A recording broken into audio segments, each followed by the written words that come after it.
मी Imran sir SCA family या YouTube चॅनलवरती तुमच्या सर्वांचं स्वागत करतो। आजच्या या व्हिडिओमध्ये आपण introduction of book keeping and accountancy याचा पार्ट 2 अभ्यासणार आहे। व्हिडिओ चालू करण्यापूर्वी तुम्हाला मी एक विनंती करतो का हा व्हिडिओ तुम्ही पूर्ण बघा। आजपर्यंत मी तुम्हाला अशी कुठल्याही प्रकारची विनंती केली नाही, पण आज मी आवर्जून तुम्हाला ही विनंती करतोय, कारण आजच्या या व्हिडिओमध्ये जे पॉईंट मी कव्हर करणार आहे ते सर्वात जास्त इम्पॉर्टंट आहे। म्हणजेच ते पॉईंट तुम्हाला जोपर्यंत तुम्ही कॉमर्स क्षेत्रात आहे किंवा जोपर्यंत तुम्हाला अकाउंट हा सब्जेक्ट असेल तोपर्यंत तुम्हाला यूजफुल आहे। आता तुम्ही 11वी कॉमर्समध्ये पदार्पण केलेलं आहे, म्हणजे तुम्हाला सर्व हे पॉईंट इम्पॉर्टंट आहे, म्हणून रिक्वेस्ट आहे का व्हिडिओ पूर्ण बघा। ओके, तर चला चालू करूया। Basic accounting terminologies. Basic accounting terminologies म्हणजे काय, तर अकाउंटमध्ये जे पण आपण आता सर्व गोष्टी बघणार आहे, अकाउंटिंग करताना वेळेस ज्या पण गोष्टी आपल्या समोर येणार आहे, जे फॅक्टर आपल्या समोर येणार आहे, ज्या छोट्या छोट्या गोष्टी असेल, ज्या कन्सेप्ट असेल, त्या सर्व आपल्याला आज या डिटेल्स व्यवस्थित बघायच्या आहे। ओके, तर बघा, सगळ्यात अगोदर अकाउंटिंग करता वेळेस सर्वात महत्त्वाचं, अकाउंटिंग कशाची करतो आपण, तर ट्रान्झॅक्शनची। कशाची करतो, ट्रान्झॅक्शनची। तर ट्रान्झॅक्शन म्हणजे काय, व्यवहार। मी तुम्हाला लास्ट पार्टमध्येच ट्रान्झॅक्शनच्या बाबतीत सांगितलं होतं। तर ट्रान्झॅक्शन बघा, ट्रान्झॅक्शनचे आपल्याला प्रकार दिलेले आहे, types of transactions. Page number 6 वरती आहे आपण। आता ट्रान्झॅक्शनचे दोन पद्धती आहे, दोन प्रकारचे ट्रान्झॅक्शन होत असतात, एक मॉनेटरी ट्रान्झॅक्शन आणि दुसरा नॉन मॉनेटरी ट्रान्झॅक्शन्स। मॉनेटरी ट्रान्झॅक्शनचे सुद्धा दोन उपप्रकार पडतात, ज्यामध्ये कॅश ट्रान्झॅक्शन आणि क्रेडिट ट्रान्झॅक्शन हे दोन वेगवेगळे प्रकार आहे। आणि नॉन मॉनेटरीमध्ये बार्टर ट्रान्झॅक्शन, हे बार्टर पद्धत आहे जी जुन्या पुरातन काळामध्ये त्या पद्धतीचा वापर केला जायचा। तर हे संपूर्ण जे पद्धती आहे, हे जे ट्रान्झॅक्शनच्या मेथड आहे, टाइप्स ऑफ ट्रान्झॅक्शन जे आहे, ते आपण आता पूर्ण डिटेलमध्ये शिकणार आहे। सो तुम्हाला बुक ओपन करून घ्यायचं आहे। तुमच्याजवळ जर बुक असेल तर खूपच छान। पेज नंबर 7 वरती आपण आता बघणार आहे। ओके, तर पेज नंबर 7 वरती बघा, फर्स्ट जो आपला एक फॅक्टर किंवा आपण टर्म म्हणू, जे कन्सेप्ट आहे ते आपल्याला डिटेलमध्ये शिकायचे आहे। फर्स्ट पॉईंट कोणता आहे, transaction.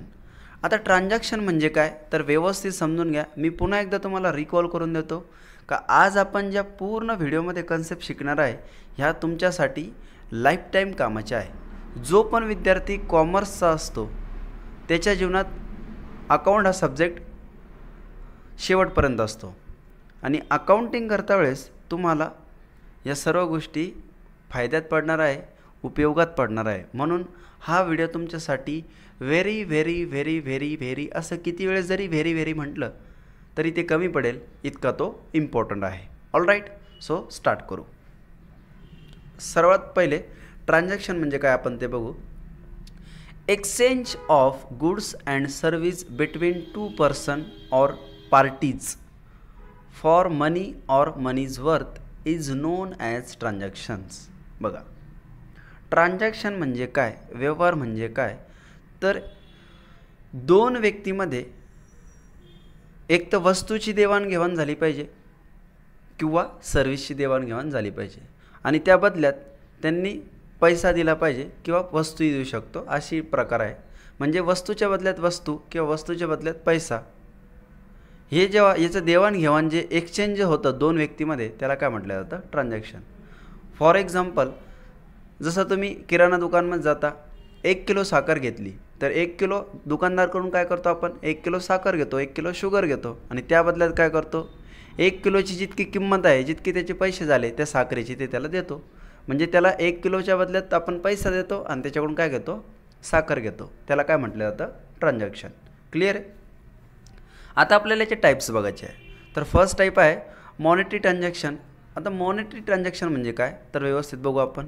The transaction which involves an exchange of money or money's worth directly or indirectly is called monetary transactions. म्हणजे बघा, मॉनेटरी ट्रान्झॅक्शन म्हणजे काय, का त्या बदल्यात आपल्याला पैसे डायरेक्टली किंवा इनडायरेक्टली मिळत असतात. त्या बदल्यात काय मिळणार असं आहे, पैसे मिळणार असतात. त्याला आपण काय म्हणू, मॉनेटरी ट्रान्झॅक्शन्स. खूप सिम्पल डेफिनेशन आहे. Only monetary transactions are recorded in the books of account. आणि फक्त मॉनेटरी ट्रान्झॅक्शनच आपण बुक किपिंगमध्ये काय करतो, तर त्याचा रेकॉर्ड करतो. आता मॉनेटरी ट्रान्झॅक्शनमध्ये आपल्याला 2 प्रकारच्या टाईप्स पुढे दिलेले आहे. एक आहे कॅश ट्रान्झॅक्शन आणि एक आहे सेकंड नंबरचा आहे क्रेडिट ट्रान्झॅक्शन. आता हे काय असते आपण ते डिटेलमध्ये बघून घेऊ. कॅश ट्रान्झॅक्शन म्हणजे काय, तर अ business transaction in which cash paid or received immediately is known as cash transactions. म्हणजे काय, का ज्या वेळेस आपला व्यवहार होतो आहे, ज्यावेळेस आपण ट्रान्झॅक्शन करतो आहे, त्याच वेळी आपल्याला त्या बदल्यात काय मिळायला पाहिजे, कॅश. आपण जर गुड्स विकत असेल तर त्या बदल्यात लगेच आपल्याला पैसे मिळाले पाहिजे. जर गुड्स परचेस करत असेल तर त्या बदल्यात आपण काय केलं पाहिजे, पैसे पेड केले पाहिजे. एक्झाम्पलच्या थ्रू समजून घेऊ काय असतं आहे. तर बघा, फर्स्ट एक्झाम्पल आहे purchase of goods for cash at ₹15,000.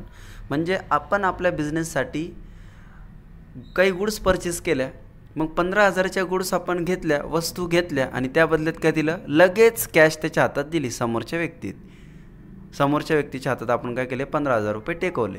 हे झालं कॅश ट्रान्झॅक्शन, लगेच जागेवरती व्यवहार झाला. क्लिअर. सेकंड एक्झाम्पल समजून घेऊ. Payment of salary at ₹5,000. तुमच्या कंपनीत जे कामगार आहे त्यांना तुम्ही काय केलं, सॅलरी दिली, पेमेंट दिलं, सॅलरीचं पेमेंट केलं. जे कामगार आहे त्यांना तुम्ही त्यांचा काय दिला, जो पगार आहे तो दिला. आणि तो कसा दिला, कॅश. म्हणजे तुमच्याकडे जो कामगार काम करतो त्याच्या लगेच हातात तुम्ही ₹5,000 टेकवले, कॅश लगेच. तर त्याला काय म्हणायचं, कॅश ट्रान्झॅक्शन. क्लिअर आहे. त्यानंतर सेकंड आहे क्रेडिट ट्रान्झॅक्शन.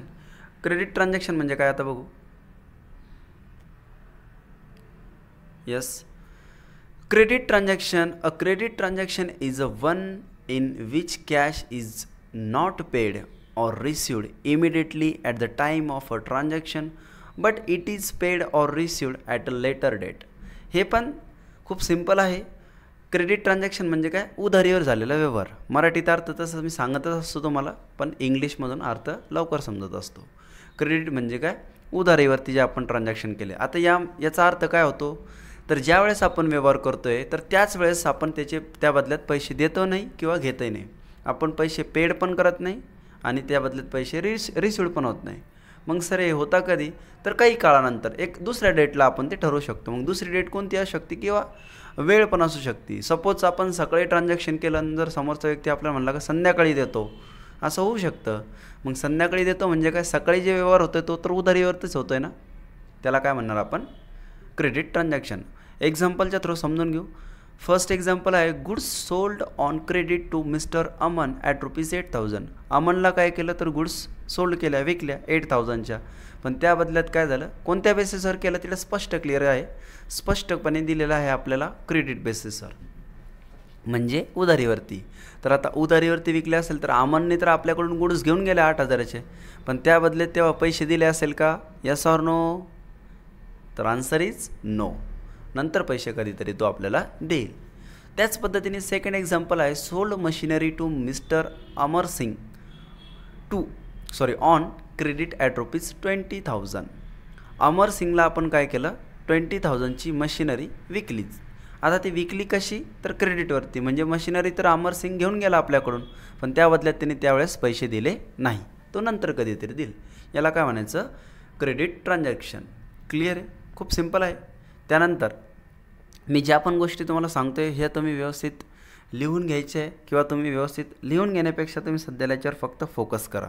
मला हे सांगायचं आहे, या गोष्टी तुम्हाला जितक्या चांगल्या पद्धतीने समजून घेता येईल तितका तुमचा जास्त फायदा पुढे शिकवताना मला सुद्धा होणार आहे आणि तुम्हालाही समजायला ते सोपं जाणार आहे. म्हणून ह्या गोष्टी तुम्ही व्यवस्थित अंडरस्टँड करत चला. सेकंड टाईप होती नॉन मॉनेटरी ट्रान्झॅक्शन. आता नॉन मॉनेटरीमध्ये आपण बघितलं होतं बार्टर पद्धत म्हणजे बार्टर ट्रान्झॅक्शन आपण बघितलं होतं. तर यामध्ये थोडं डिटेल समजून घेऊ. The transaction which does not involve an exchange of money or money's worth directly or indirectly are called non monetary transactions. An exchange of one thing against another thing is called as barter transaction. बघा यामध्ये म्हणजे काय म्हणताय का असा व्यवहार ज्या व्यवहारामध्ये पैशाची देवाणघेवाण तर होत नाही, पण त्या बदल्यात पैशाची देवाणघेवाण होत नाही, पण त्या बदल्यात काय होतंय तर वस्तूची देवाणघेवाण होती, म्हणजे वस्तूच्या बदल्यात वस्तू. पुरातन काळ जर तुम्हाला आठवत असेल, पहिले पैसा वगैरे काही नव्हता, पैशाचा शोधच लागला नव्हता. मग जेव्हा पैशाचा शोध लागला नव्हता तेव्हासुद्धा ट्रान्झॅक्शन व्हायचे. हिस्ट्रीमध्ये आपण ह्या गोष्टी बघितलेल्या आहे. अकाउंटिंगची हिस्ट्री जेव्हा आपण शिकत होतो त्यावेळेस आपण ही गोष्टी समजून घेतलेल्या होत्या.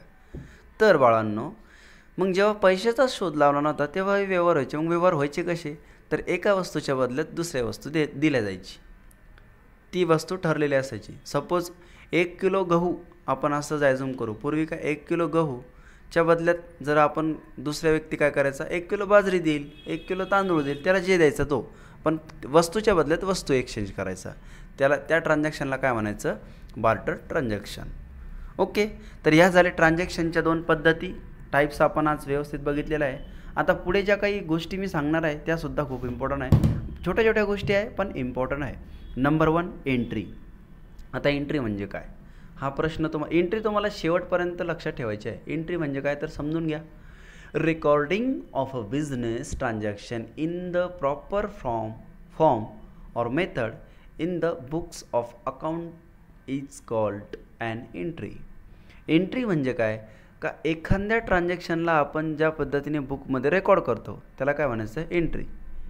कोणतंही एखादं ट्रान्झॅक्शन झालं असेल, फॉर एक्झाम्पल परचेसचं ट्रान्झॅक्शन झालं तर परचेसची एंट्री आपण कशी करणार आहे कॅशवर झाल्यावर.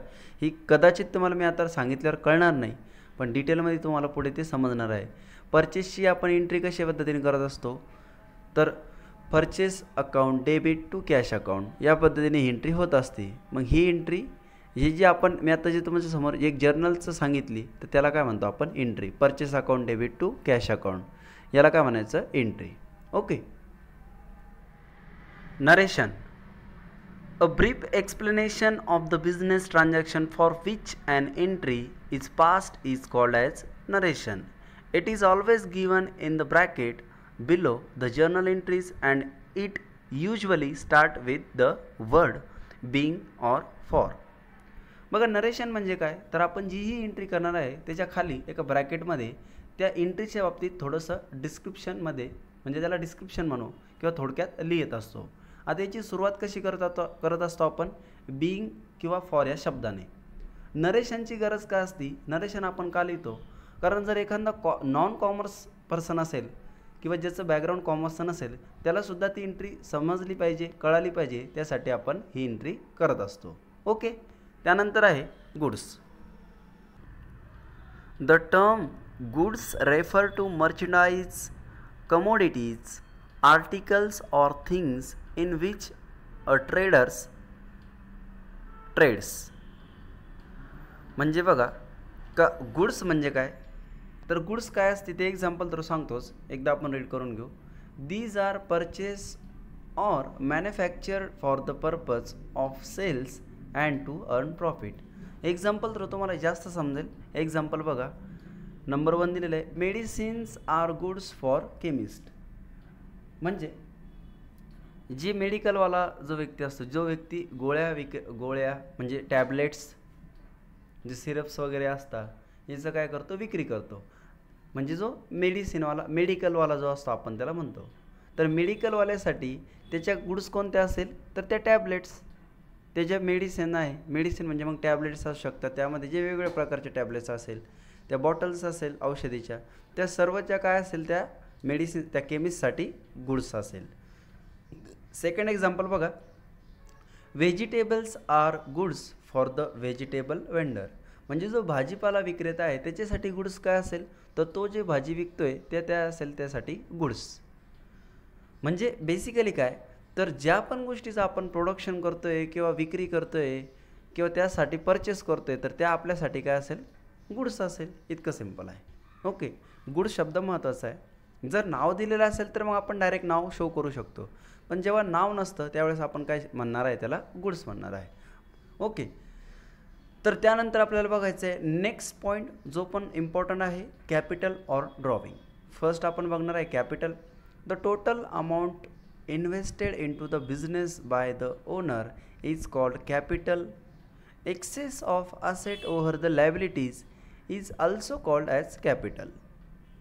बघा, जो पण ओनर म्हणजे जो पण कंपनीचा मालक आहे तो त्या व्यवसायामध्ये तिने आतापर्यंत किंवा जितकेही तो पैसा लावेल ते सर्व काय असेल, कॅपिटल असेल. ओके, त्याला काय म्हणायचं, कॅपिटल म्हणायचं. आता कॅपिटल काढण्याचा फॉर्म्युला एक पुढे आपल्याला फॉर्म्युला दिलेला आहे, छोटंसं इक्वेशन आहे, हे समजून घ्या. कॅपिटल कसं फाइंड आउट करायचं, तर कॅपिटल फाइंड आउट करण्यासाठी एक फॉर्म्युला आहे, capital is equal to asset minus liabilities. हा आहे कॅपिटलचा फॉर्म्युला. लक्षात ठेवा, हा फॉर्म्युला तुम्हाला पुढे जास्त यूज होणार आहे. ओके, त्यानंतर सेकंड पॉईंट आपण बघणार आहे ड्रॉविंग. आता ड्रॉविंग म्हणजे काय, the amount of cash or value of goods assets ETC withdrawn from the business by the owner for personal use called as drawing. म्हणजे काय, तर व्यवसायाच्या मालकाने त्या बिझनेसमधून त्या व्यवसायामधून घेतलेल्या गुड्स असेल, पैसा असेल, वस्तूही घेऊ शकतो, पैसाही घेऊ शकतो. त्यांनी जो घेतलेल्या वस्तू किंवा पैसा, पण त्याचा वापर कशासाठी केला त्यांनी, पर्सनल यूज म्हणजे वैयक्तिक वापरासाठी. इन शॉर्ट, वैयक्तिक वापरासाठी घेतलेल्या वस्तू किंवा पैसा त्याला काय म्हणायचं, बिझनेसमधली ड्रॉविंग. It's called drawing. बिझनेसच्या ओनरने बिझनेसमधून घेतलेली वस्तू किंवा पैसा कशासाठी, पर्सनल वापरासाठी, पर्सनल यूजसाठी म्हणजे वैयक्तिक वापरासाठी, त्याला म्हणणार आपण ड्रॉविंग. एक्झाम्पल थ्रू समजून घ्या. A proprietor pays colleges fees of his son. जो बिझनेसमॅन आहे, जो मालक आहे, त्याने काय केलं, त्याच्या मुलाची कॉलेजची फीज भरण्यासाठी बिझनेसमधून पैसे घेतला किंवा बिझनेसमधून त्याच्या मुलाची कॉलेजची फीज पेड केली. मग आता मुलगा कोणाचा आहे, तर प्रोप्रायटरचा आहे. प्रोप्रायटर जरी मालक असला पण मुलगा तर हा पर्सनल आहे ना. या कन्सेप्ट थोडेसे समजून घ्या. ओके, म्हणून हा पर्सनल यूज आहे. Or pays his medical expenses, mobile bills ETC from the business. बिझनेसमधून काय केलं, हे सर्व त्याचे जे मुलाचे खर्च आहे त्यांनी पेड केले. आता मुलगा तर कंपनीचा नाही ना, मुलगा कोणाचा आहे, तर प्रोप्रायटरचा आहे. म्हणून तो पर्सनल एक्सपेन्सेस असतो आणि पर्सनल एक्सपेन्सेस जर बिझनेसमधून पेड केले तर त्याला काय म्हणायचं, ड्रॉविंग. ओके, पुढे बघा. नेक्स्ट आहे डेटर्स अँड क्रेडिटर्स. डेटर्स म्हणजे काय, a person who has to pay to the business for getting goods and service on credit is known as debtors. A debtors is a person who owns money to the business. Simple concept आहे, एका लाईनमध्ये सांगतो, लगेच पुढे जाऊ. Debtors म्हणजे काय, असा आपला ग्राहक, असा आपला कस्टमर का ज्याने आपल्या व्यवसायामधून उधारीने वस्तू खरेदी केलेल्या आहे, भविष्यात तो आपल्याला पैसे देणार आहे, ज्याच्याकडे आपली उधारी बाकी आहे, असं पण आपण म्हणू शकतो. त्याला काय म्हणायचं, डेटर्स. नवीन शब्द आहे, अकाउंटिंगमध्ये हे शब्द खूप जास्त इम्पॉर्टंट असतात, डेटर्स, राईट. त्यानंतर क्रेडिटर्स. क्रेडिटर्स एक्झॅक्ट याच्या अपोजिट. तुम्हाला लगेच अंदाज आला पाहिजे का क्रेडिटर्स म्हणजे काय. डेटर्स म्हणजे काय, ज्याच्याकडे आपल्या उधारी बाकी, तर क्रेडिटर्स म्हणजे काय, आपल्याकडे ज्यांच्या उधाऱ्या बाकी, राईट. पुस्तकी डेफिनेशन बघू काय आहे. A person to whom business has to pay for getting goods or service on credit is known as creditor. A creditor is a person to whom business by owns money. म्हणजे ज्याने ज्याच्याकडून आपण, मी तुम्हाला स्वतः त्या जागेवर ठेवून बघतोय, त्या जागेवर ठेवून सांगतोय बरं का, म्हणजे तुम्ही त्या जागेवर आहे असं समजूनच आपण बुक कीपिंग अकाउंटन्सी हा जो सब्जेक्ट आहे आपल्याला पूर्णपणे शिकायचा आहे आणि मीही तसंच शिकवणार आहे तुम्हाला. स्वतःला त्या ठिकाणी ॲझ्युम करायचं आहे, असं समजायचं तुमचाच व्यवसाय आहे, त्या बिझनेसचे मालक तुम्हीच आहे आणि त्यावेळेस मग आपल्या बिझनेसमध्ये काय होत आहे या पद्धतीने आपल्याला ॲझ्युम करायचं आहे. कॉमर्स घेतलं ना तुम्ही, तर तुम्ही सगळे कोण झाले आजपासून, बिझनेसमॅन. ही गोष्ट लक्षात ठेवायची. तुम्ही एक व्यावसायिक आहे आणि तुमचा स्वतःचा एक बिझनेस आहे, एक व्यवसाय आहे. त्या बिझनेसला तुम्ही तुमचं नाव देऊन टाकायचं आणि विचार करायचा तसा, लगेच तुम्हाला कन्सेप्ट कळेल. मग आता क्रेडिटर्स म्हणजे काय, तर तुमच्याकडे ज्याचे पैसे बाकी आहे, ज्याला तुम्हाला पैसे द्यायचे.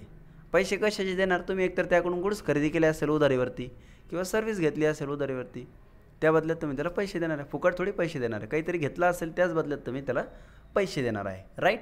म्हणून त्याला काय म्हणायचं, क्रेडिटर्स. आणि थर्ड कन्सेप्ट ही यामध्येच इन्क्लूड आहे म्हणून बघून घ्या, बॅड डेब्ट. बॅड डेपचा अर्थ काय की जे तुम्ही बुडालेले पैसे, बुडीत खाते असं म्हणू आपण. An irrecoverable amount from a debtors is known as bad debt. It is a revenue loss to the business. Debtors म्हणजे काय आत्ता सांगितलं, ज्याच्याकडे तुमची उधारी बाकी आहे, आपली उधारी बाकी आहे, ज्याच्याकडून आपल्याला पैसे मिळणार आहे. आता ज्या व्यक्तीने आपल्याला पैसे दिले नाही किंवा आपले पैसे बुडून टाकले त्याला काय म्हणायचं, बॅड डेट. सिम्पल आहे, बरोबर ना. पुढे बघा. त्यानंतर अनादर एक इम्पॉर्टंट पॉईंट आपण आज स्टार्ट करणार आहे लगेचच, expenditure and types of expenditure. याला जास्त डिटेल्समध्ये जाणार नाही, पण एक्सपेंडिचर म्हणजे काय तर आपले खर्च. एक्सपेंडिचरचा शब्दशः अर्थ जर मराठीत घेतला तर काय होईल, खर्च. आता खर्चाचे पण वेगवेगळे प्रकार आहे. एकदा खर्चाचे डेफिनेशन बघून घेऊ. An amount spend by the business for any consideration received by business is called expenditure. म्हणजे काय, बिझनेसमधून कोणत्याही गोष्टीसाठी जेव्हा आपण काय करतो आहे, पैसे पेड करतो आहे, पैसे देतो आहे, त्याचं पेमेंट करतो आहे, त्याला काय म्हणायचं, एक्सपेंडिचर. तो बिझनेसचा काय आहे, खर्च आहे. मग ते कोणत्याही कारणासाठी असू शकतं. फॉर एक्झाम्पल आपल्याला रेंट द्यायचं आहे, भाडं द्यायचं आहे, ज्या बिल्डिंगमध्ये आपण काय करतो आहे, आपली कंपनी चालवतो आहे, त्या कंपनीचं आपल्याला रेंट द्यायचं आहे. मग ते रेंट पेड करणं म्हणजे काय, रेंटचं पेमेंट करणं म्हणजे काय, तो आपल्यासाठी काय असेल, खर्च असेल. क्लिअर होत आहे. आता वेगवेगळ्या प्रकारचे एक्सपेंडिचर असतात. तर फर्स्ट आहे कॅपिटल एक्सपेंडिचर. कॅपिटल एक्सपेंडिचरची यामधली डेफिनेशन तुम्ही समजून घ्या. मी तुम्हाला माझ्या पद्धतीची शॉर्ट डेफिनेशन लगेच सांगतो. पहिले यामधली बघून घेऊ आपण. The expenditure is incur to acquired fix asset or to increase the value of fix asset. Its give the benefit for a long period of time and it is non recurring in the nature. बघा, 10 पैकी 9 लोकांच्या डोक्यावर definition नक्कीच गेली असेल, मलाही माहिती आहे, खात्री आहे मला या गोष्टीची. पण आता मी माझ्या भाषेत तुम्हाला सोप्या पद्धतीने सांगण्याचा प्रयत्न करतो. तर दोनच गोष्टी ध्यानात ठेवायच्या. नंबर 1, अशी असेट किंवा अशा गोष्टी ज्याच्यावर आपण खर्च करतो आहे ते आपल्याकडे एक लाँग टाईमसाठी असणार आहे. लाँग टाईमसाठी असणार आहे. मग आता लाँग टाईमसाठी म्हणजे तिचं पिरियड आपण मिनिमम 2-3 इयर्स असं म्हणू शकतो. Minimum 2-3 years. लाँग किती असू शकतो, मॅक्स किती असू शकतो, पण मिनिमम 2-3 इयर्स ती असली पाहिजे. मग आता अशा कोणत्या असेट आहे, सपोज तुम्ही मोटर कार परचेस केली, एक 4 व्हीलर परचेस केली. 4 व्हीलर तुम्ही फक्त एका वर्षासाठी थोडी परचेस करणार आहे. ती तुम्ही जर तिला व्यवस्थित वापरले तर ती मिनिमम 3 इयर्स म्हणतो आहे, तसं ती मॅक्स असते, ती तर अजून जास्त जाते आणि मॅक्झिमम 10 इयर्स तर जाऊ शकते, राईट. ती इन्व्हेस्टमेंट जर तुम्ही केली तर. आणि जर तुम्ही 10 वर्षानंतरही तिला विकायला काढलं तर ती विकूही शकते, त्या पैशाने तुम्हाला पैसाही मिळू शकतो. जरी आता सपोज तुम्ही 2001मध्ये एक मोटर कार खरेदी केली 1 लाखाला, एक एक्झाम्पल थोडं समजून घ्या. 1 लाखाला काय केली, मोटर कार खरेदी केली, एक 4 व्हीलर खरेदी केली. 2020मध्ये तिची तुम्हाला 1 लाख व्हॅल्यू मिळणार आहे का, तर आन्सर असेल नो. 1 लाख मिळणार नाही, पण त्या बदल्यात काहीतरी मिळेल, राईट आहे. 10 वर्ष ती तुमच्याकडे ॲसेट असेल. 10 वर्ष तुम्ही तिला मिनिमम म्हणजे मी एक अंदाजे सांगतो आहे, तसं ती जास्तही जाऊ शकते, वापरणार असतं, पण 10 वर्ष तुम्ही काय करणार, तिला यूज करणार आहे. मग हे लाँग टाईमसाठी ज्याचा वापर करू शकतो आणि त्यापासून आपल्याला पैसाही मिळू शकतो भविष्यात. जर आपण तिला सेल केलं तर काहीतरी पैसा मिळू शकतो. त्याला आपण काय म्हणणार आहे, कॅपिटल एक्सपेंडिचर, राईट. त्यानंतर आहे रिव्हेन्यू एक्सपेंडिचर. रिव्हेन्यू एक्सपेंडिचर आणि कॅपिटल एक्सपेंडिचरमध्ये जास्त काही फरक नाही, फक्त आपण म्हणू शकतो एक पिरियडचा फरक आहे. एक म्हणजे कॅपिटल एक्सपेंडिचर 2 किंवा 3 वर्षापेक्षा जास्त असू शकतो आणि हा जो रिव्हेन्यू एक्सपेंडिचर आहे तो 1 वर्षासाठीच असतो. लाईक कसा, तर डेफिनेशन थोडं समजून घेऊ. Revenue expenditure is an expenditure from which no future benefit is expected but having immediate or short term benefit may be less than 1 year. जसं की मी तुम्हाला सांगितलं, लेस दॅन 1 इयर म्हणजे 1 वर्षासाठी, कमीत कमी 1 वर्षासाठी. It does not increase profit earning capacity of an organizations. These are normal day-to-day operating expenses of a business organization and appear on the debit side to trading account or profit and loss account. आता हे trading account काय असतं, profit and loss account काय असतं, हे पुढे तुम्हाला मी डिटेलमध्ये सांगणार आहे. पण रिव्हेन्यू एक्सपेन्सेस म्हणजे काय, कमीत कमी ते 1 वर्षासाठी पाहिजे. त्यापासून आपल्याला कुठल्याही प्रकारचा बेनिफिट मिळत नाही, आपलं कुठल्याही प्रकारचा प्रॉफिट त्याने इन्क्रीज होत नाही, कुठल्याही प्रकारचा आपल्याला आपण म्हणू शकतो बेनिफिट्स त्यापासून मिळू शकत नाही. म्हणजे शॉर्ट टर्मसाठी जे एक्सपेन्सेस होत असतात त्याला आपण काय म्हणणार आहे, रिव्हेन्यू एक्सपेंडिचर. फॉर एक्झाम्पल बघा खाली रेंट पेड. आता रेंट तुम्ही 10 वर्षाचं एक सोबत पेड करता का? जर तुम्ही रेंट कंपनी जर मोठी असेल, बिझनेस मोठा असेल तर तुम्ही 6 मंथचा पेड करू शकता किंवा 1 इयरचा पेड करू शकता किंवा 1 मंथचाही पेड करू शकता, मंथ वाईज पेड करू शकता किंवा हाफ इयरली पेड करू शकता किंवा 1 इयरली पेड करू शकता. हे तुमचे ऑप्शन आहे. पण मॅक्स तुम्ही काय करू शकता, 1 वर्ष किंवा 2 वर्षाचाही पेड करू शकता, 3 वर्षाचा पेड करू शकता. हे मॅक्झिमम आहे. पण कमीत कमी किती, 1 वर्षाचा असतं, राईट. त्याच पद्धतीने सॅलरी तर आपल्याला मंथली द्यावं लागते. वर्षभराचं आपण कॅल्क्युलेशन करत असतो, पण सॅलरी कशी मंथली पेड करतो ना, म्हणून तो आपला रिव्हेन्यू एक्सपेन्सेस आहे. Wages and salary are both सेमच आहे, जास्त काही डिफरन्स नाही. सॅलरी हे आपण मंथली देत असतो, वेजेस तुम्ही डेलीही देऊ शकता, या पद्धतीचं आहे, राईट. त्यानंतर नेक्स्ट पॉईंट आपल्याला बघायचा आहे डेफर रिव्हेन्यू एक्सपेंडिचर. हा तिसरा टाईप आहे. मग आपला एक्सपेंडिचर इथे क्लोज होतो. And expenditure which is basically revenue in nature but benefit of which is not exhausted within 1 year is called as deferred revenue expenditure. Such expenditure is written off over number of years. Such written off amount is shown on debit side of profit and loss account and unwritten off amount is shown on asset side of the balance sheet. म्हणजे काय, आता याला थोडक्यात सांगतो, जास्त लेंदी करत नाही. तर डेफर रेव्हेन्यू म्हणजे असे एक्सपेन्सेस जे आपल्याला आपण म्हणू शकतो की ते प्रत्यक्षात ते होत नसते किंवा आपण ती एक प्रोव्हिजन करून ठेवतो, असं आपण त्याला म्हणू शकतो. प्रोव्हिजन करून शकतो, त्याची एक काय करून ठेवतो, प्रोव्हिजन करून ठेवतो. जसं एक खाली एक्झाम्पल तर समजून घेऊ. ॲडव्हर्टाइजमेंट तर आपल्याला प्रत्येक वर्षी करावीच लागते. आपल्याला हे माहीत आहे, तर आपण काय करतो, एक सोबतच 10 वर्षाची करून ठेवतो. ॲडव्हर्टाइजमेंट एक सोबतच आपण 10 वर्षाचं खरेदी करून ठेवतो ॲडव्हर्टाइजमेंटसाठी जे मटेरियल लागणार आहे. पण एका वर्षासाठी जितकं यूज करायचं आहे तितकंच आपण काय करणार, जे एका वर्षात वापरलं त्याला आपण शो करणार ट्रेडिंग किंवा प्रॉफिट अँड लॉसच्या डेबिट साईडला, आणि राहिलेलं जे आहे म्हणजे जे अनरिटर्न ऑफ आहे, जे उरलेलं आहे त्याला आपण कुठे शो करणार, ॲसेट साईडला. जे रिटर्न ऑफ झालं, जे यूज झालं त्याला डेबिट साईडला शो करायचं प्रॉफिट अँड लॉसच्या, आणि जे अनयूज आहे किंवा अनरिटर्न ऑफ आहे त्याला आपण शो करणार आहे ॲसेट साईडला. हे लक्षात ठेवा, फक्त याचे 2 इफेक्ट. ओके. त्यानंतर cash discount and trade discount. मागील 10 ते 15 मिनटापासून आपण सर्व बेसिक कन्सेप्ट व्यवस्थित अभ्यास करत आहोत. आय होप तुम्हाला समजतही असेल बाळांनो. कुठल्याही प्रकारची अडचण असेल तर डिस्क्रिप्शनमध्ये माझा नंबर आहे, त्यावरती तुम्हाला व्हॉट्सअप मेसेज करा. जर काही नोट्स लागत असेल तर तरीसुद्धा तुम्ही मला मेसेज करा, किंवा ग्रुपमध्ये जॉईन करायचं असेल तरीसुद्धा तुम्ही मला त्यावरती मेसेज करू शकता. मेसेज करताना काळजी करायची, कॉल करू नका, फक्त मेसेज करा. तुमच्या ज्या अडचणी असेल त्या मला समजून जाईल.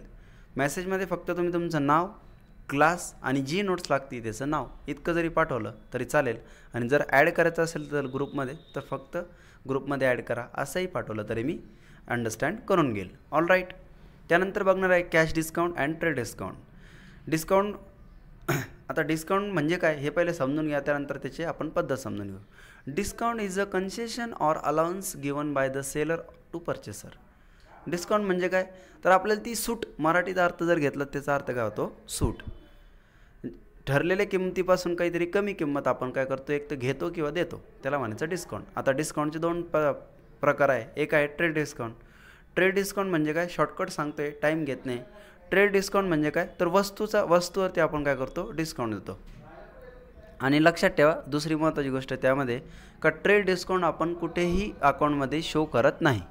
2 गोष्टी लक्षात ठेवायच्या आहे. फर्स्ट, वस्तूवरती डिस्काउंट देतो, आणि दुसरा म्हणजे सुरुवातीला डिस्काउंट देतो असं आपण म्हणू. फर्स्ट स्टेज, जेव्हा वस्तू खरेदी किंवा विक्री करतो त्यावेळेस आपल्याला तो डिस्काउंट मिळतो. आणि दुसरी महत्त्वाची गोष्ट म्हणजे काय, याची कुठल्याही प्रकारची अकाउंटमध्ये एंट्री होत नाही. त्यांनी तिथे एक्झाम्पल थ्रू समजून सांगितलेलं आहे.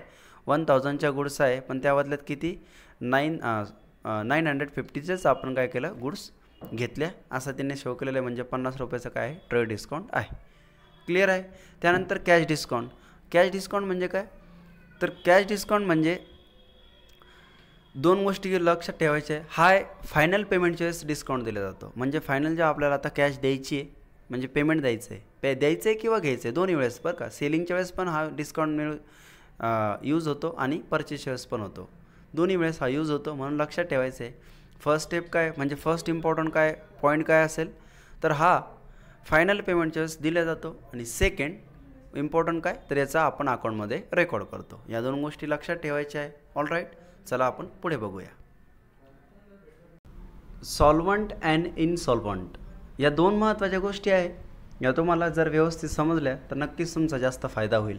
सॉल्वंट म्हणजे काय, सॉल्वंटचा मराठीत अर्थ मी सांगण्यापूर्वी तो एकदा आपण इंग्लिश डेफिनेशन व्यवस्थित बघून घेऊ. If a person's assets are more than his liabilities or equal to his liabilities. व्यवस्थित लक्ष द्या. असेट्सपेक्षा जास्त लायबिलिटीजपेक्षा जास्त असेट्स असतील किंवा लायबिलिटी आणि असेट ह्या सारख्या असतील, he is called as a solvent person. Solvent person is financially sound and is in a position to pay off all his डेप्ट. सॉल्वंटचा मराठीत अर्थ बघा, जर समजून घ्यायचा प्रयत्न केला तर असा होईल का असा व्यक्ती का त्याच्याकडे त्याची जी लायबिलिटीज आहे म्हणजे त्याला जे लोकांचे पैसे द्यायचे आहे त्याची ती कॅपॅसिटी असेल, लोकांचे जे पैसे देऊ शकतो असा व्यक्ती आपण त्याला काय म्हणणार सॉल्वंट. ओके, आणि त्याचा अर्थही याच पद्धतीने सांगितलेला आहे. तर सॉल्वंट म्हणजे काय, ज्याच्याकडे जर कोणाच्या उधाऱ्या बाकी असेल तर तो त्यांच्या उधाऱ्या पेड करू शकतो. राईट, या अर्थ त्याचा समजून घ्या. इनसॉल्वंट त्याचं एक एक्झाम्पल एकदा बघून घेऊ, त्यानंतर इनसॉल्वंट बघू. A person total assets have been calculated to 50 lakh and his total debt were rupees 30 lakh. Since the position is a sound, he is able to pay off his debt to, therefore he is called solvent. म्हणजे काय एक ए नावाचा व्यक्ती आहे. ए नावाच्या व्यक्तीकडे किती रुपये आहे तर 50 लाख रुपये आहे. ओके, 50 लाख रुपये आहे आणि त्याला त्याच्याकडे जे लोकांचे उधारे बाकी आहे ते किती आहे 30 लाख रुपये. तर मला सिंपल लॉजिक लावून सांगा तुम्ही, सिंपल लॉजिक का तुमच्याकडे जर 50 लाख रुपये असेल तर तुम्ही सहजपणे 30 लाख रुपये जी तुमची उधारी बाकी आहे, तुमच्याकडे जी उधारी बाकी आहे ती देऊ शकता का नाही देऊ शकता? देऊ शकता. Very good. त्यालाच काय म्हणायचं आपण सॉल्वंट. कारण 30 लाख रुपये देऊनसुद्धा उरणार किती आहे 20 लाख रुपये त्याच्याकडे बॅलन्स राहणार आहे. बरोबर. म्हणून लक्षात ठेवायचं आहे का सॉल्वंट म्हणजे काय का जो संपूर्ण प्रकारचं काय करू शकतो उधारी पेड करू शकतो. All right. त्यानंतर सेकंड पॉईंट आहे इनसॉल्वंट. इनसॉल्वंट अगदी याच्या अपोजिट पॉईंट आहे. इनसॉल्वंट म्हणजे काय असेल मला अंदाज लावून सांगा, तुम्ही गेस करून सांगू शकता. सॉल्वंट म्हणजे काय जो उधारी पेड करू शकतो, म्हणजे इनसॉल्वंट काय जो उधारी पेड करू शकत नाही. आता त्याची पुस्तकी डेफिनेशन बघा काय आहे. A person whose liabilities are more than his assets is an insolvent person. ज्याच्या लायबिलिटीज असेट्सपेक्षा जास्त आहे, म्हणजे ज्याच्याकडे पैसा कमी आहे आणि उधाऱ्या जास्त आहे अशा व्यक्तीला काय म्हणायचं इनसॉल्वंट. इन शॉर्टमध्ये काय ज्याची अवकात नाही त्याची उधारी भरायची असं आपण म्हणू शकतो. एक एक्झाम्पल तर समजून घेऊ. तेच एक्झाम्पल आहे, रिपीट केलेलं आहे. A person total assets or property have been calculated 20 lakh. एका व्यक्तीकडे किती आहे 20 लाख रुपये आहे संपत्ती, 20 लाखाची संपत्ती आहे असं आपण म्हणू. अँड टोटल डेप्ट्स वर 15 लाख. आणि त्याची जी लायबिलिटीज आहे देयता आहे म्हणजे उधारी जी द्यायची त्याला किती 50 लाखाची आहे. तर सिंपल लॉजिक लावून सांगा त्याची जी उधारी असेल तो किती उधारी पेड करू शकत नाही. तर बघा त्याचा आन्सर असेल 30 लाख. राईट. म्हणजे 30 लाखची ती उधारी देऊ शकत नाही, त्यासाठी त्याला काय म्हणू आपण इनसॉल्वंट पर्सन. क्लिअर आहे. आणि शेवटची टर्म मग त्यानंतर आपण पुढचा भाग बघू, पण ही शेवटची इम्पॉर्टंट टर्म आहे अकाउंटिंग इयर. अकाउंटिंग इयर म्हणजे काय हे तुम्हाला कळालंच पाहिजे, कारण आपल्याला याच्यावरतीच पूर्ण अकाउंट काय करायचं आहे प्रिपेअर करायचं आहे 1 इयरसाठी.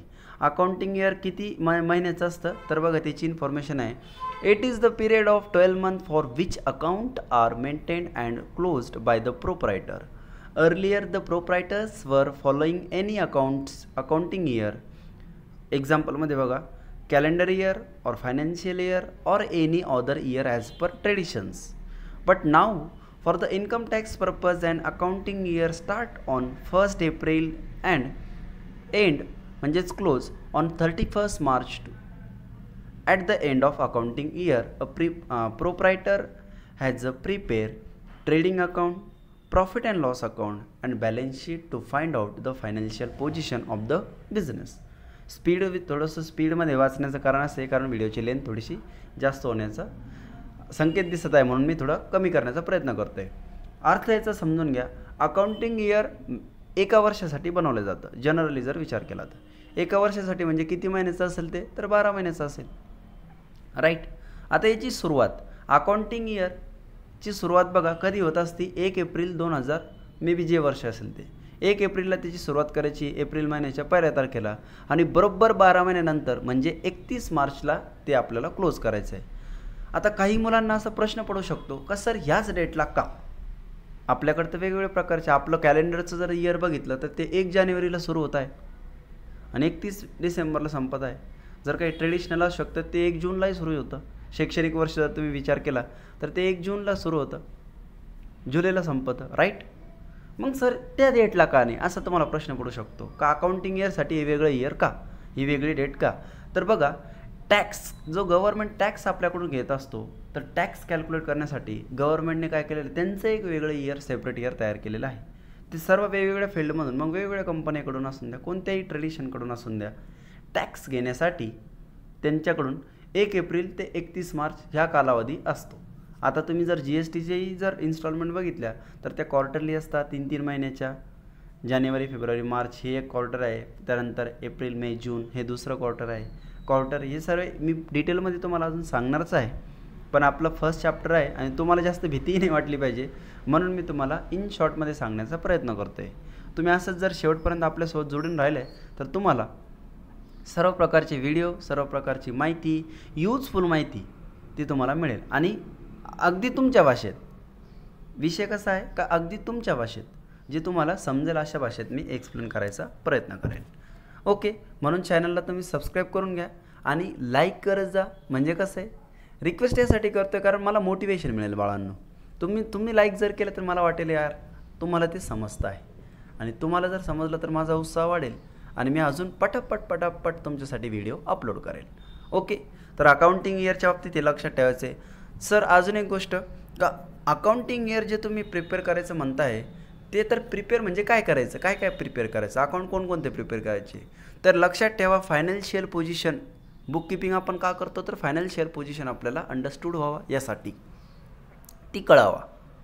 मग आता फायनान्शियल पोझिशन ॲक्च्युली कशा पद्धतीने कॅल्क्युलेट केली जाते, त्यासाठी कोणकोणते अकाउंट बनवले जाते, एक प्रोप्रायटर, एक बिझनेसमॅन, एक व्यावसायिक कोणते अकाउंट प्रिपेअर करतो.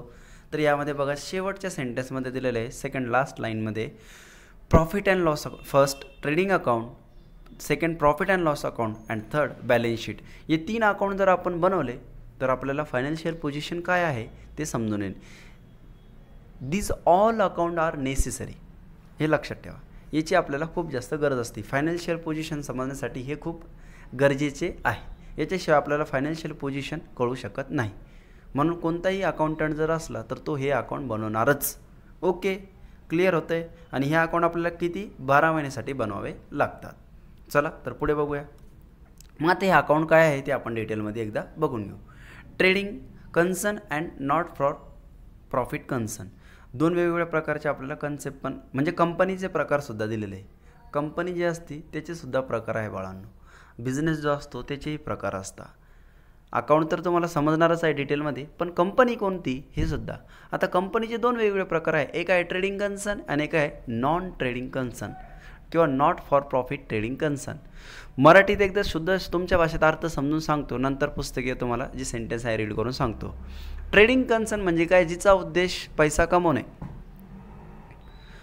उद्देश काय असतो, पहिला उद्देश काय असतो, पैसा कमवणे. आणि नॉन ट्रेडिंग कन्सर्नचा काय उद्देश असेल तर पैसा कमवणे नसतो, सर्व्हिस प्रोव्हाइड करणं, समाजासाठी काहीतरी करणं, असं त्याला आपण म्हणू शकतो. आता याचा अर्थ थोडासा डिटेलमध्ये बघून घेऊ. Trading concern, a business concern establish with an object of earning profit by selling goods is known as trading concern. म्हणजे काय, का असा व्यवसाय जो वस्तू किंवा सर्व्हिस विकून किंवा त्याची देवाणघेवाण करून त्या बदल्यात काय करतो, प्रॉफिट कमवतो, पैसा कमवतो, आणि त्याचा हा उद्देश असतो, त्याचा हा ऑब्जेक्टिव्ह असतो. पहिला ऑब्जेक्टिव्ह आपण असं म्हणू. त्याला काय म्हणायचं, ट्रेडिंग कन्सर्न. मग फॉर एक्झाम्पल कोणती कंपनी, तुम्हाला फॉर एक्झाम्पल सांगतो. आता बघा,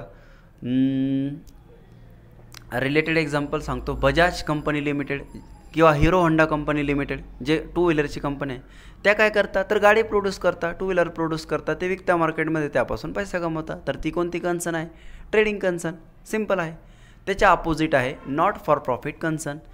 it is an organization not establish for making profit but for rendering service to the society. जसं की मी तुम्हाला सांगितलं, हे काय करतं, यांचं प्रॉफिट कमवण्यासाठी ते इस्टॅब्लिश झालेल्या नसतात, म्हणजे स्थापित झालेल्या नसतात. पण ती ज्या पण त्यांचं जे स्थापनाचं जे रिझन असतं, म्हणजे स्थापित कशासाठी झालेलं असतं, तर समाजसेवा करण्यासाठी. इन शॉर्टमध्ये काय, समाजसेवा करण्यासाठी. अजून पुढे बघा, an organisation may be form for promoting a useful object like art, science, sport, culture, charity, professions, ETC. लक्षात ठेवा. तर हे ज्या कंपनी आहे, ह्या ज्या हे जे संस्था आहे, या कशासाठी क्रिएट केल्या जातात, कशासाठी निर्माण केल्या जातात, तर ते प्रमोशन करता. कशाचं प्रमोशन करता, कल्चरचं, संस्कृतीचं, आर्टचं, कलेचं, स्पोर्ट्सचं, खेळाचं, प्रोफेशनचं, वेगवेगळे जे प्रोफेशन असतात, डॉक्टर्स, टीचर्स,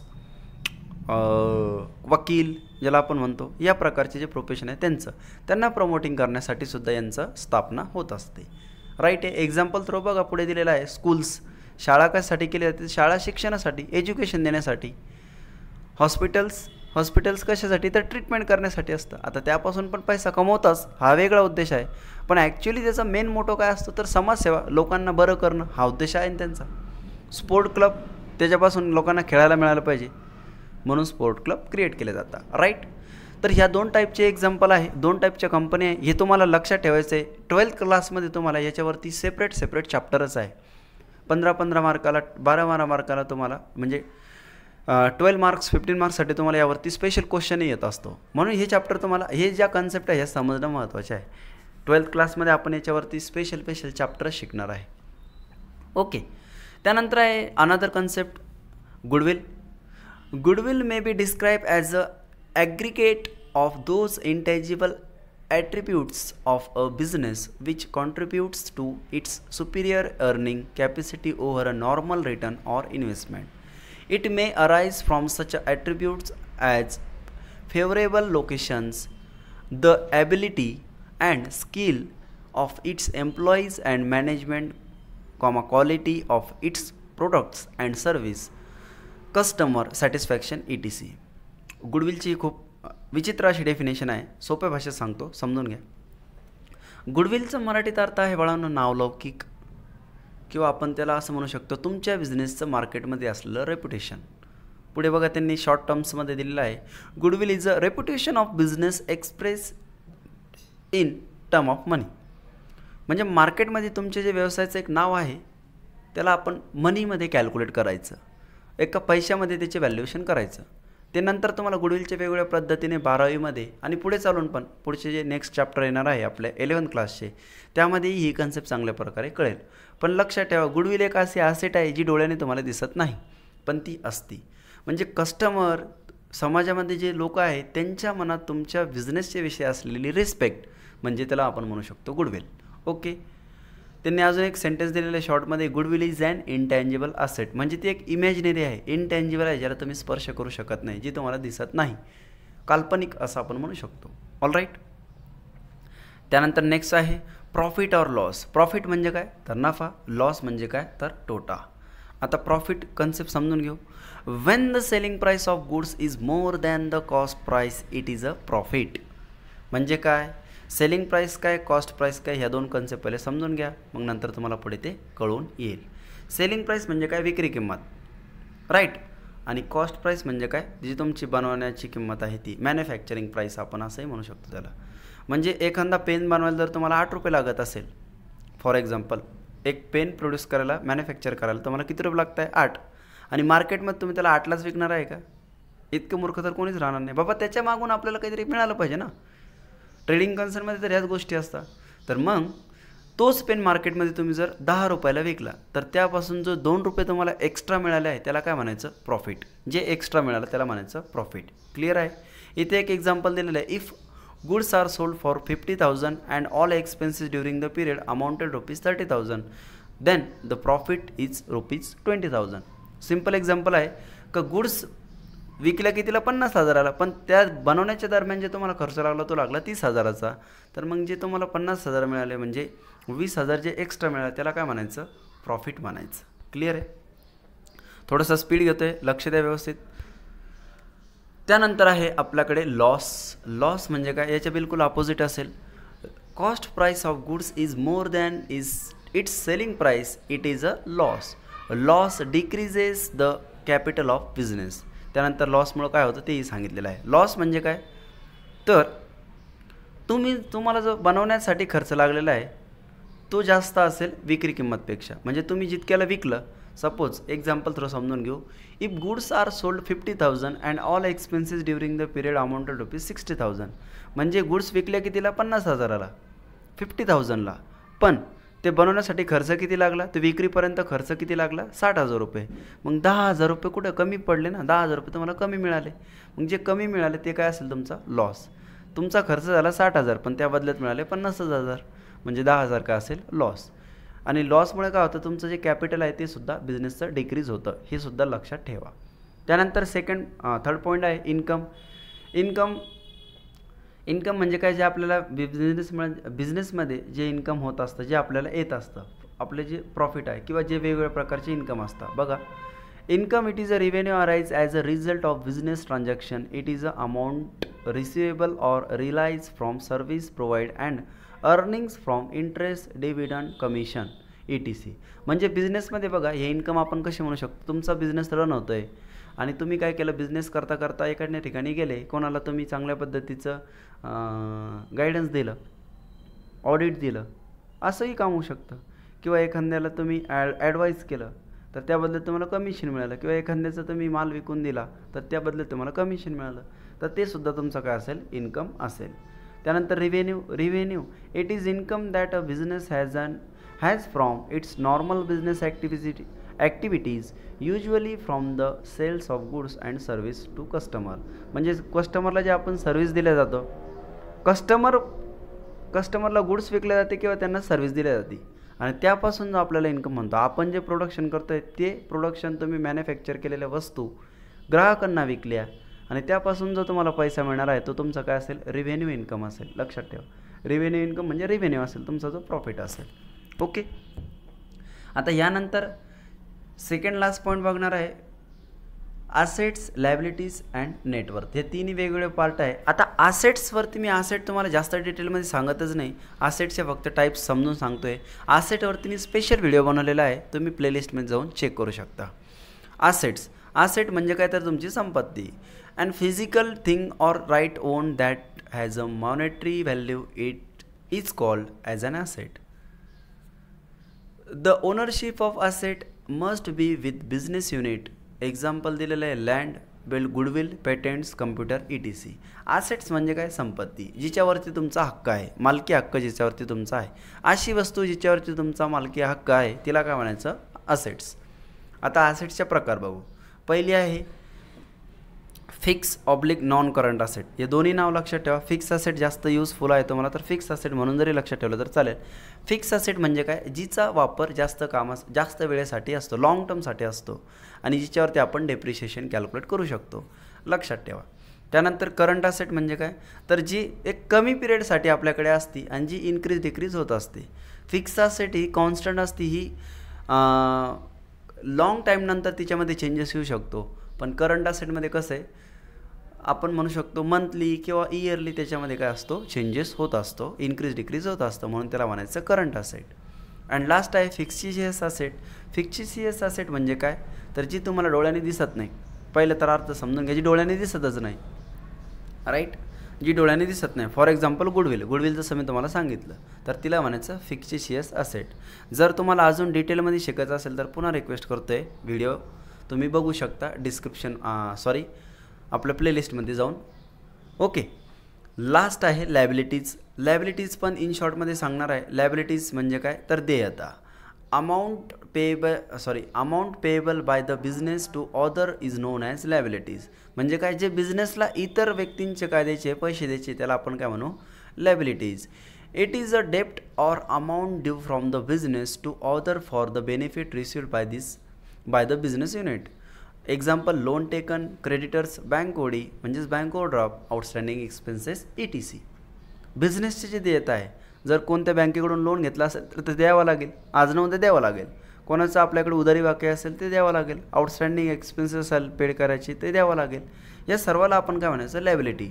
लायबिलिटी म्हणजे देयता जे आपल्याला द्यायचं आहे. क्लिअर आहे. त्याचे दोन टाईप आहे. फर्स्ट आहे फिक्स लायबिलिटी, सेकंड आहे करंट लायबिलिटी. फिक्स म्हणजे काय, जसं आपलं फिक्स ॲसेट आहे त्या पद्धतीने, जे लॉंग टर्मसाठी असतं, ज्याचं लॉंग ड्युरेशन असतं. फिक्स लायबिलिटीजलाच तुम्ही काय म्हणू शकता, लॉंग टर्म लायबिलिटीज. आणि करंटला काय म्हणू शकता, शॉर्ट टर्म लायबिलिटीज. ओके. या दोन्ही लायबिलिटीज बघा, फिक्स ॲसेटमध्ये कोण कोण येतं, फिक्स लायबिलिटीजमध्ये कोण कोण येतं, तर फिक्स लायबिलिटीजमध्ये येतं कॅपिटल, सगळ्यात महत्त्वाचं पॉईंट आहे. Secured loan, long term loans from banks and from financial institution. जर कोणतं लोन असेल जे 10-15 वर्षासाठी घेतलेलं असेल किंवा बँकेकडून लोन घेतला असेल या प्रकारचं. त्यानंतर कॅपिटल असू शकतं बिझनेसमध्ये लावलेलं. आता कॅपिटलला लायबिलिटीज का म्हणलेली हे तुम्हाला थोडासा प्रश्न पडू शकतो, कारण कॅपिटल तर प्रोप्रायटर स्वतः लावतोय, तो तर पैसे इन्व्हेस्ट करतोय, मग ती लायबिलिटी का. तर बिझनेस आणि प्रोप्रायटर हे दोन्ही कन्सेप्ट वेगळे आहे. बिझनेसच्या ठिकाणी असतो आणि प्रोप्रायटरच्या ठिकाणी. प्रोप्रायटरचं अकाउंट वेगळं असेल, बिझनेसचं अकाउंट वेगळं असेल. मग जेव्हा बिझनेस बंद पडेल तर त्यावेळेस ते प्रोप्रायटरने जेही कॅपिटल लावलेलं आहे ते प्रोप्रायटरला परत द्यावं लागेल, म्हणून त्याला आपण कुठे शो करत असतो, कॅपिटलला. हे सर्वात महत्त्वाचा पॉईंट होता. ओके. त्यानंतर आहे करंट लायबिलिटीज. तर करंट लायबिलिटीज कशासाठी तुम्हाला आत्ताच सांगितलं, ते शॉर्ट टर्मसाठी असतात, ते डिक्रीज होत असतात. जसं करंट ॲसेट आहे त्या पद्धतीने करंट लायबिलिटीज. त्यामध्ये कोण कोण येतं, बिल्स पेएबल, क्रेडिटर्स, जे शॉर्ट टर्म्स लोन असेल ते पण आपण तिथे शो करू शकतो. ओके. तर आय होप तुमच्या या सगळ्या गोष्टी लक्षात आल्या असेल आणि तुम्ही व्हिडिओ व्यवस्थित बघितला असेल. एक शेवटचा पॉईंट आहे net worth and ownership of equity or capital. म्हणजे कॅपिटल काढायचा फॉर्म्युला, तर हा फॉर्म्युला तुम्ही लक्षात ठेवा. Net worth is equal to owners equity is equal to capital. याचा फॉर्म्युला किंवा ऑरमध्ये आहे ओनर्स इक्विटी म्हणजे capital is equal to total equity म्हणजेच ॲसेट्स मायनस करंट लायबिलिटीज. जर तुम्ही करंट लायबिलिटीज जर टोटल ॲसेटमधून लेस केला तर तुम्हाला काय मिळेल, कॅपिटल मिळेल. हा फॉर्म्युला आहे, हा फॉर्म्युला तुम्ही लक्षात ठेवा. आज आपण हा चॅप्टर कव्हर केलेला आहे. फर्स्ट चॅप्टर आपला इथे आपण संपत आहे, बंद करत आहे. ओके. इथे आपला पूर्ण झालेला आहे. यानंतर आता आपण नेक्स्ट व्हिडिओमध्ये मी तुमच्यासाठी घेणार आहे second topic, double entry system, जो तुमच्यासाठी अनदर इम्पॉर्टंट एक चॅप्टर आहे.